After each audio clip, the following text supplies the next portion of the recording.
Hello दोस्तों। मैं प्रखर जायसवाल आप सभी का स्वागत करता हूँ अपने चैनल स्टडी विद जायसवाल पे। आज की वीडियो में मैं आपसे बात करने वाला हूँ हिस्ट्री चैप्टर 1 इतिहास लेखन की प्रवृत्तियाँ और स्रोतों का सर्वेक्षण। ठीक है, ये वीडियो एनईपी बेस्ड है और जिन्होंने दो एसएल में 2022 में एडमिशन लिया है उनके लिए वीडियो बहुत ज़्यादा इंपॉर्टेंट होने वाली है। वीडियो को एंड तक देखना, वीडियो को स्किप मत करना। ये वीडियो आप सभी के लिए 101% हेल्पफुल होगी। साथ ही साथ अगर आप हमारे चैनल पर नए हैं तो हमारे चैनल को सब्सक्राइब करके हमें सपोर्ट करें और बेल आइकन को भी ज़रूर प्रेस करें।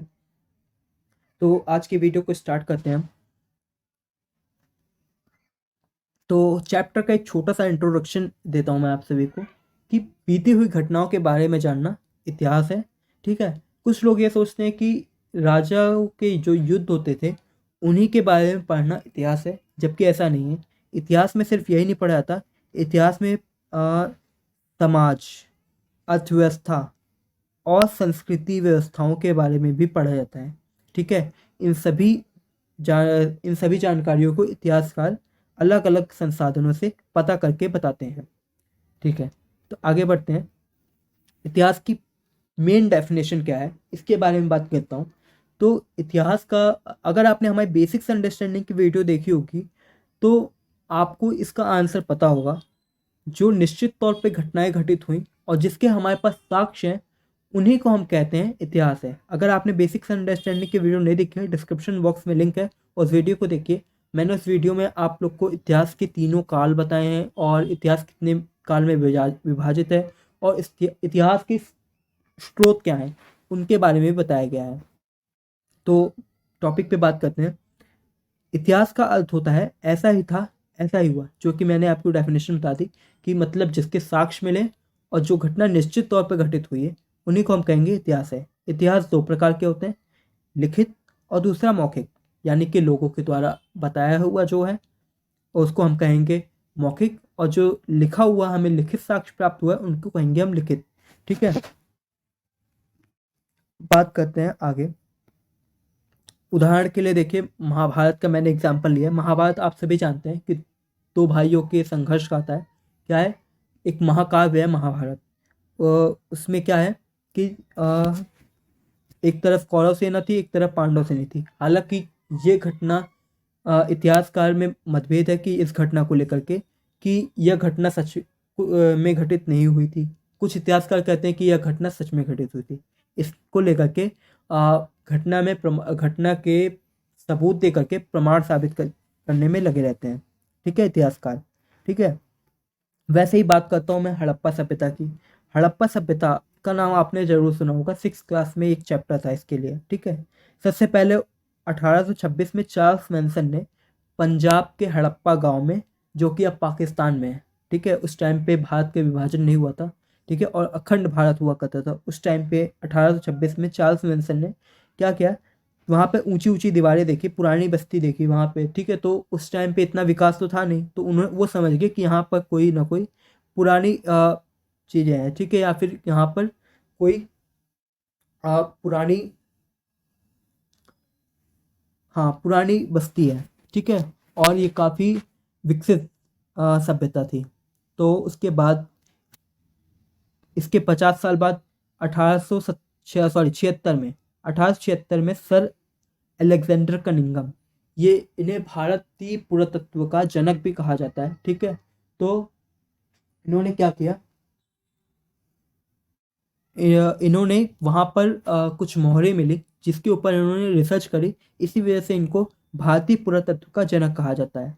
ठीक है, सबसे पहले आप लोग को बता दूं कि हड़प्पा सभ्यता की खोज हुई कब है। हड़प्पा सभ्यता का जो खोज की गई है वो हुई है 1921 में। ठीक है, धीरे धीरे करके इस सभ्यता के बारे में और भी चीज़ें बनी, पर जो पहला हमें साक्ष्य मिला था 1921 में मिला था। ठीक है, उसी टाइम पे माना जाती, किसके द्वारा, दयाराम साहनी जी द्वारा खोजा गया था। तो इसके बारे में मैं एक छोटी सी स्टोरी बताना चाहूँगा। तो जब भारत में रेल का आगमन हुआ 16 अप्रैल 1853 को। ठीक है, उसके बाद 1856 में क्या किया गया, एक रेलवे ट्रैक बिछाया जा रहा था। रेलवे ट्रैक कहाँ से लेकर के, लाहौर से लेकर के कराची तक का। तो उस टाइम पे टीलों को जो काट करके जब वहाँ से खुदाई करके रेलवे ट्रैक के लिए ज़मीन को बराबर किया जा रहा था, उस टाइम पे कुछ अवशेष हमें मिले। पर उस टाइम पे इतना वहाँ की यहाँ के भारत के वायसराय को इन सब चीज़ों में इतना इंटरेस्ट नहीं था। तो इस वजह से उसने इन सब चीज़ों को इग्नोर कर दिया। बाद में 1899 में हमारे वायसराय बनकर के आए लॉर्ड कर्जन। तो ये एक खुद पुरातत्ववेत्ता थे, ये खुद एक आर्कोलॉजिस्ट थे, जिस वजह से इन्होंने इंटरेस्ट दिखाया। और 1905 में गठन हुआ ASI, archaeology survey of India. ठीक है। तो उसके बाद इसमें दो टीमें बना दी गई। एक दयाराम साहनी जी, एक टीम के हेड थे दयाराम साहनी जी, दूसरी टीम के हेड थे राखलदास बनर्जी। सबसे पहले जो सब सफलता मिली दयाराम साहनी जी को मिली। उसके बाद राखलदास बनर्जी जी ने मोहनजोदड़ो, यानी कि इसका भी नाम आपने जरूर सुना होगा, मोहनजोदड़ो की खोज करी। ठीक है, दूसरी सफलता उनको मिली। इसके बाद धीरे धीरे करके और भी लोग इसमें सम्मिलित हुए और भी स्थानों की खोज हुई। बात करते हैं, ये चीज़ें तो मैंने बता दिया, बीती हुई घटनाओं के बारे में जानना इतिहास है। ठीक है, कुछ अर्थव्यवस्था के बारे में पढ़ा जाता है। ठीक है, अब बात करते हैं स्रोतों की। स्रोत बहुत ही ज़्यादा इंपॉर्टेंट होते हैं। जब तक हमारे पास कोई भी स्रोत नहीं होगा इतिहास का, तब तक हम ये नहीं कह सकते कि यह घटना घटित हुई। ठीक है, स्रोत कितने प्रकार के होते हैं? दो प्रकार के बेसिकली। ठीक है, एक साहित्यिक और दूसरा आर्कियोलॉजिस्ट यानी कि पुरातात्विक। ठीक है, मैंने आपको साहित्य बेसिक्स अंडरस्टैंडिंग की वीडियो में बताया था कि साहित्यिक स्रोत में ही आता है विदेशी यात्रियों का वर्णन। पर यहाँ पे मैंने नहीं लिखा है, क्योंकि आपको जब वहाँ पे एग्ज़ाम हॉल में आप जब बैठोगे तो वहाँ पे आपको डिटेल में पेपर लिखना होगा। इस वजह से मैंने इसको यहाँ पर नहीं ऐड किया, एक अलग से पॉइंट बना दिया। ठीक है, और आपकी SOL की बुक में भी ऐसा ही दिया है, इस वजह से मैंने इसको ऐसा रखा, अलग कर दिया इस पॉइंट को। ठीक है, धार्मिक स्रोत, ये आप सभी जानते हैं कि धार्मिक जितने भी रिलीजियस यानी कि धर्म से रिलेटेड जितने भी टेक्स्ट मिलते हैं, यानी कि जितने भी साहित्य मिलते हैं, उन सभी को धार्मिक साहित्य कहा जाता है। ठीक है, जैसे कि वेद हो गए। ठीक है, इनका जो रचना काल माना जाता है 1500 ईसा पूर्व में माना जाता है। ठीक है, और वेदों की संख्या 4 है, ये आप सभी जानते हैं, ऋग्वेद, यजुर्वेद, सामवेद, अर्थवेद। ठीक है, प्रार्थनाएं, अनुष्ठान, मंत्र, पुराण की कथाएं, पौराणिक कथाएं हैं। उपनिषद का मतलब होता है उपनिषद का मतलब होता है आत्मा का परमात्मा संबंधित दार्शनिक विवेचन है। इन्हें वेदांत भी कहा जाता है। ठीक है, उपनिषद यानी कि जो आत्मा से परमात्मा के संबंध को स्थापित करने वाला ग्रंथ। महाकाव्य, आपको पता है हिंदू धर्म में दो महाकाव्य हैं, एक रामायण, एक महाभारत। तो इनका रचनाकार कौन थे महाभारत के? वेद व्यास जी माने जाते हैं। इनको 3 अलग अलग नाम से जाना जाता है। भाई, महाभारत को भी 3 नाम मिले हैं। सबसे पहले तो क्या? जय गीत, उसके बाद भरत, उसके बाद महाभारत। ठीक है, सबसे पहले जय गीत में जो थे 8800 श्लोक थे, तो इसीलिए इसे जय गीत कहा जाता था, यानी कि श्लोक कम थे। धीरे धीरे जैसे इसमें श्लोक बढ़े तो इसमें जब 24,000 श्लोक हुए तो इसे भारत कहा गया। ठीक है, क्योंकि ये वैदिक वंशों के उत्तराधिकारियों के बारे में बात करता था। ठीक है, इसके बाद जब 1,00,000 श्लोक हुए तो इसे महाभारत के नाम से जाना जाने लगा, जो कि आज तक जाना जाता है। इसी प्रकार रामायण की रचना किसने करी है? महर्षि वाल्मीकि जी ने करी है। ठीक है, तो इसमें भी 600 श्लोक थे। धीरे धीरे इन सब चीज़ों का विस्तार होता है। ठीक है, कब हुआ था? वैदिक टाइम पीरियड में, यानी कि जब 1500 से 500 ईसा पूर्व तक का जो टाइम पीरियड माना जाता है, वो माना जाता है वैदिक पीरियड, वैदिक काल। ठीक है, इसी टाइम पे हमारे चारों वेदों की रचना और दोनों महाकाव्य की रचना की गई है। ठीक है, बात करते हैं सूत्र की। वेद के बाद यानी 600 ईसा पूर्व के बाद जो साहित्य मिले हैं, उन सभी को क्या कहा जाता है?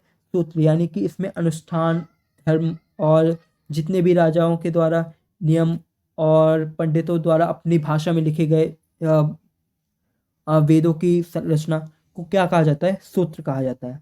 इसे कहते हैं। और उसके बाद आता है श्रोता सूत्र, इसमें राजाओं के द्वारा जो यज्ञ के नियम लिखे गए हैं, ठीक है, जो राजा उस टाइम पे पढ़ते थे, उन्हें सुन करके जो समझते थे उन्हें लिखते थे, उसे कहा जाता था श्रोतागत श्रोत सूत्र।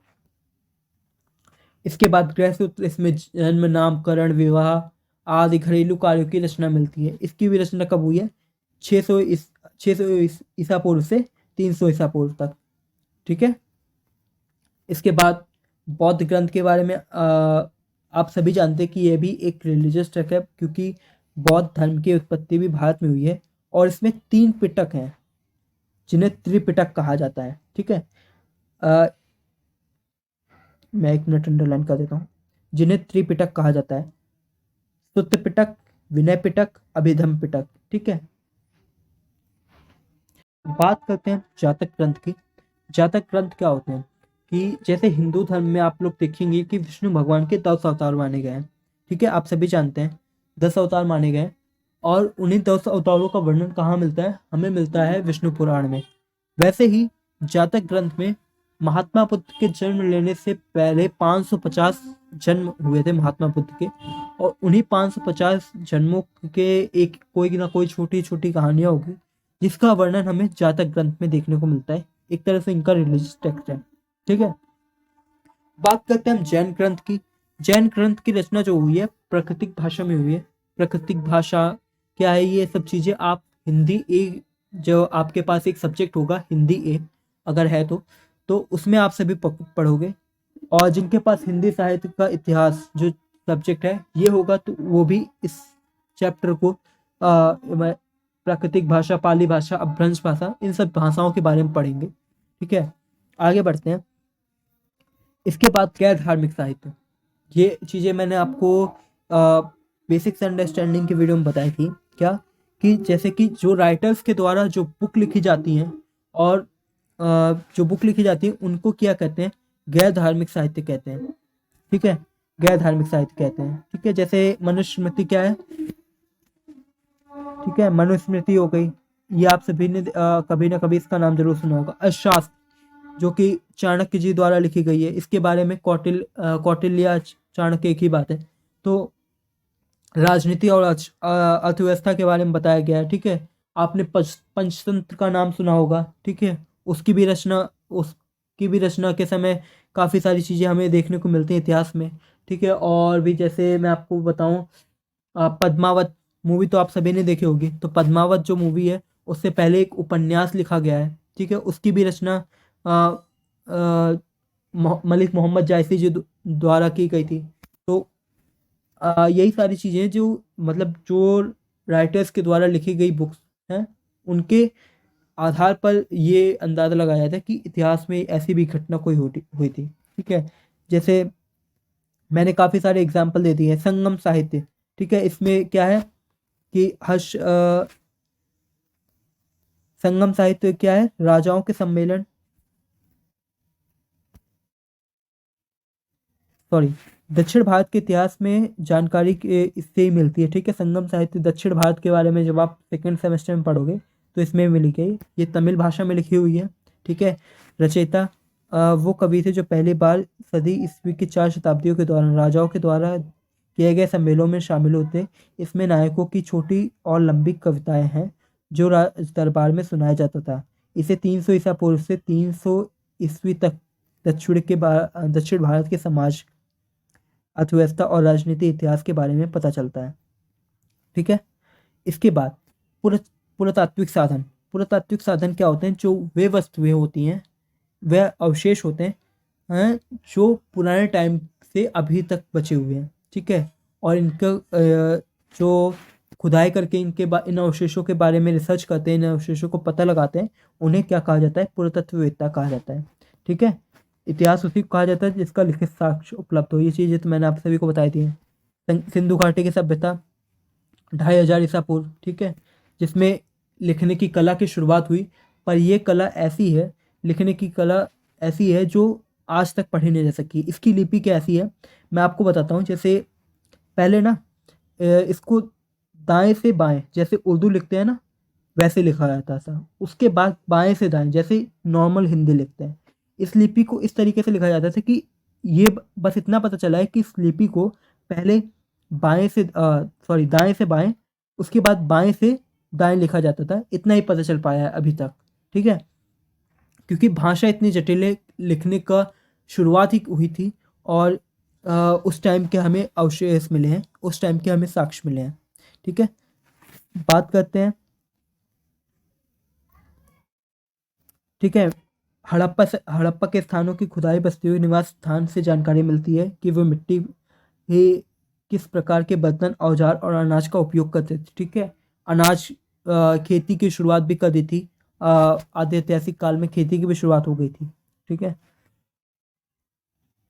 ठीक है, कब्र कितने तरह के कब्र को महापाषाण या मेगालिथिक कहा जाता है। इसे तीसरी शताब्दी के ईसा पूर्व के पहले के दक्षिण भारत में रहने वाले लोगों का पता चलता है। ठीक है, खुदाई से जो भी साक्ष्य निकलते हैं उनके बारे में पता कैसे चलता है कि ये कितना पुराना है। ठीक है, इसके लिए दो मेथड है, एक रेडियो कार्बन और कार्बन 14 से पता चलता है। ठीक है, रेडियो कार्बन से पता चलता है। इसके बाद बात करते हैं मौसम की वनस्पतियों के बारे में। मौसमी वनस्पतियों से पता चलता है। ठीक है, कि लोग किस प्रकार की खेती वहाँ पर करते थे, या फिर किस प्रकार का वहाँ पे रहन सहन था। ठीक है, अभिलेख। अभिलेख ये अच्छा पॉइंट है कि सबसे पहले अभिलेख समझ लीजिए होता क्या है, कि जो पत्थर पर खुरच करके किसी तरह से खड्डा वड्डा बनाकर खुरच करके लिखने की कला को ही क्या कहा जाता है, अभिलेख कहा जाता है। ठीक है, सबसे पुराने जो अभिलेख हैं वो मिले हैं अशोका के अभिलेख। ठीक है, इसके बाद जूनागढ़ अभिलेख हो गए, बहुत सारे अभिलेख मिले हैं। ठीक है, जो सबसे पुराना है अशोका के अभिलेख हैं, इसके बारे में मैं अभी आगे बताऊंगा। ठीक है। ठीक है, अभिलेख आप सभी को बता दिया। ठीक है, मैंने यहाँ पे एक लिखा भी है, पत्थर धातु पकी हुई मिट्टी जैसी कठोर सतह पर खुरच कर उकेरी हुई लिखावट को अभिलेख कहते हैं। ठीक है, अभिलेख का अध्ययन पुरालेख विद्या के अंदर होता है। ठीक है, आमतौर पर इन अभिलेखों को खुदवाने वाले उपलब्धि कार्य का विचार देखने को मिलते हैं। ठीक है, यानी कि जो उपलब्धि, जैसे कोई राजा ने किसी राजा से, बहुत ही पराक्रमी राजा को हरा दिया युद्ध में, तो उसका क्या किया, अभिलेख बनवाया। ठीक है, उसी कार्य को देखने को मिलता है। ठीक है, राजा की विजय गाथा क्या है।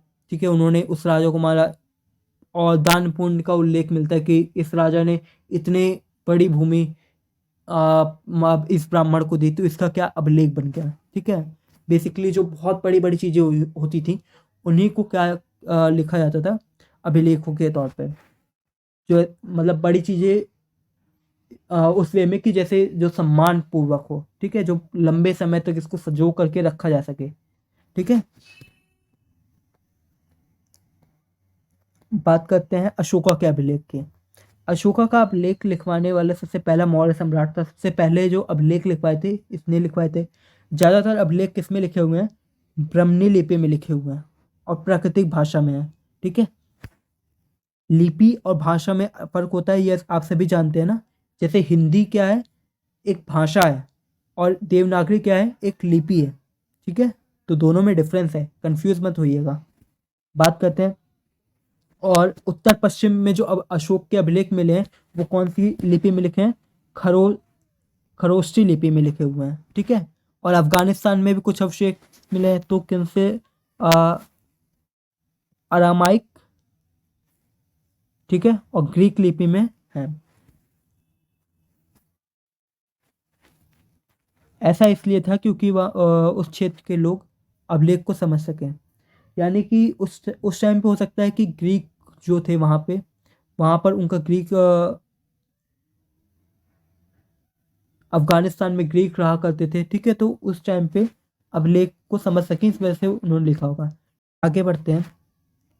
ठीक है, सबसे पहले किसने, अशोक ने अभिलेख लिखवाने की शुरुआत करी थी। पर इसमें भी एक क्या है कि इस प्रकार के लेखों में क्या होता है, मगर इस प्रकार के लेखों का प्रमाण को पूरी तरह से सही नहीं माना जा सकता।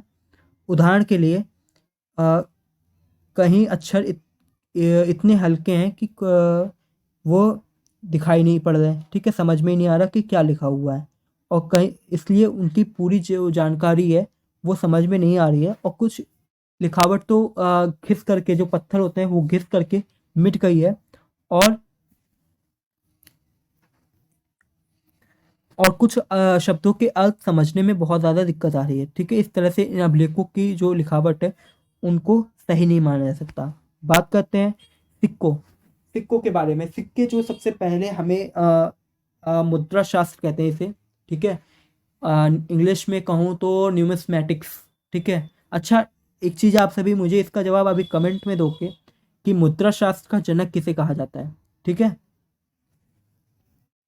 ठीक है।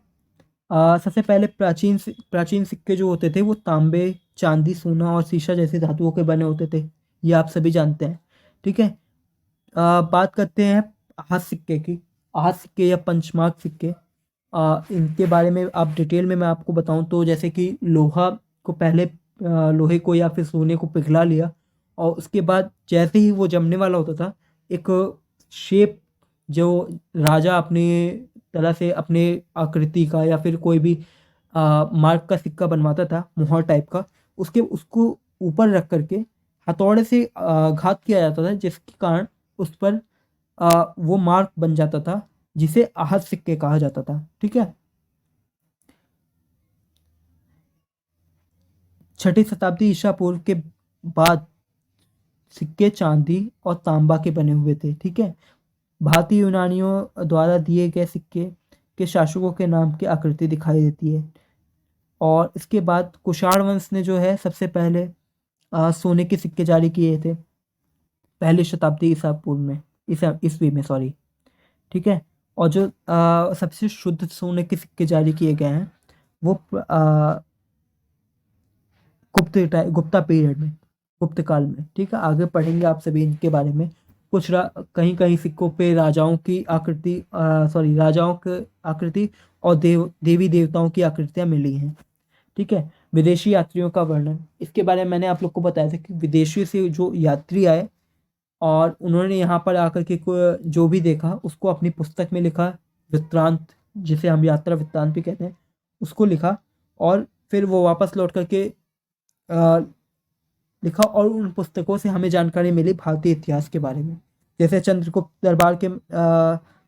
चंद्रगुप्त मौर्य के दरबार में कौन आया था, एक मैक्सिनिस नाम का ग्रीक राजदूत आया था, और उसने अपनी पुस्तक लिखी इंडिका।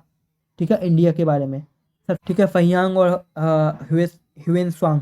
ठीक है, ये क्या थे, दोनों चीनी यात्री थे और बौद्ध धर्म का अध्ययन करने आए थे। फहियान 5वीं शताब्दी में आया, 7वीं शताब्दी में हुत्सेंग आया।